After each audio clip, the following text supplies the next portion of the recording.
what do you think of when you hear the word selfishness? The word itself has a really negative connotation. We're taught that to be selfish is bad. And I just read a book that completely challenges that idea. And it's called In Defense of Selfishness by Peter Schwartz. The subtitle is Why the Code of Self-Sacrifice is Unjust and Destructive. I found this book to be very intriguing, but I also found that it was very challenging, meaning it challenged the beliefs I had, it challenged a lot of the things that we're taught to believe by society, and I found that at times it was actually quite controversial. I was hesitant to even film a review of the book. I generally tend to steer clear of controversial topics on this channel. It's just my nature to not want to offend anyone, and so I don't really discuss things like politics. However, I love books that force me to think outside the box and question why it is that I believe what I believe.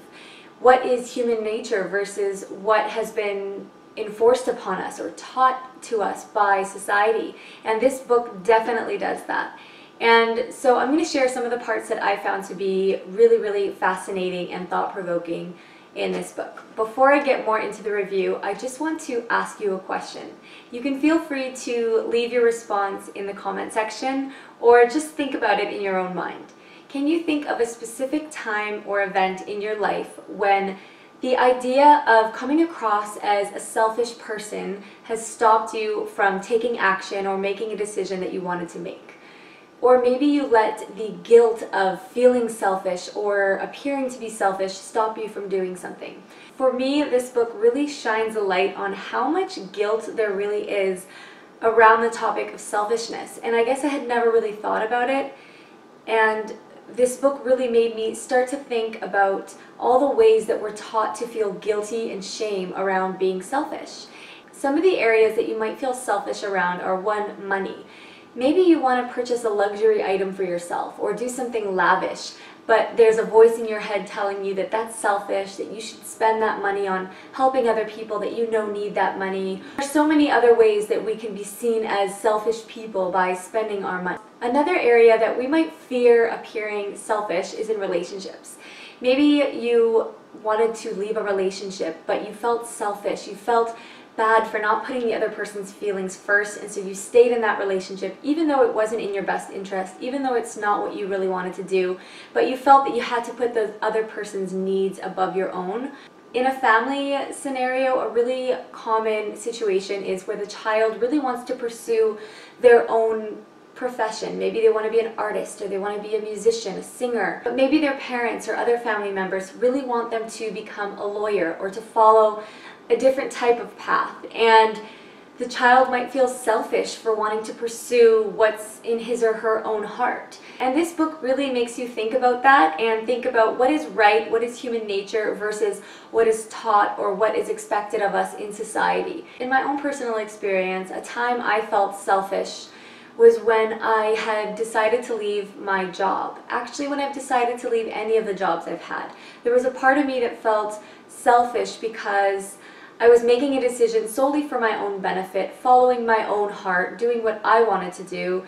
And I know that there are a lot of people in the world who would think that the job that I had was something that I maybe should have stayed at forever, because I should have been just grateful to have that job, and so many people in the world would have wanted to just keep that job. In this book, one of the big questions that the author asks you to think about is, do we have a moral obligation to be altruistic? And he compares selfishness to altruism. And altruism is acting for the benefit of other people, sometimes even at your own expense. So putting other people's needs before your own. Part of the reason that this felt so controversial to me, especially when I first started reading it in the beginning of the book, is I felt that it clashed with being a caring, giving, generous, compassionate person. And I thought, well, if we were selfish, doesn't that mean that we don't care about what other people want, or we don't care about other people's needs? But it's more about not being self-sacrificing and feeling that you have to give up everything that you want so that you can please other people. And I think that that behavior after a long time can really leave people feeling unhappy, unfulfilled, and even resentful. I think that if we were to have a bit more selfishness, then maybe we would be happier and would be more pleasant for other people to be around. That's just a personal thought. Another topic brought up in this book is the idea of selfishness versus altruism when it comes to giving and charity. And in my experience, I know that when I give out of my own free will, when I give from my own heart because I want to be giving, I feel that that feels so much better than if someone were to tell me that I have to give a certain amount of money, or that it's expected that I go out and buy presents. For example, at Christmas, if you feel that you have to go out and spend a certain amount of money and you have to go buy all these gifts, and it's not coming from a place of genuine wanting to give or genuinely taking the time to lovingly choose or make presents for people, there's a real difference in how that feels, at least to me. And the book really asks, what is our moral obligation versus what is natural to us as human beings? And this book even goes as far to question our freedom. If we are really free, then are we free to act how we want to act, or do we need to still behave within these roles that have been pre-set out for us before we were even born? And so if you like a book that really gets you thinking and that really opens up your mind, forces you to look at something from a totally different perspective, then I highly recommend checking out this book and giving it a read. I'll put all the information in the description box below, and I will see you in my next video. Bye.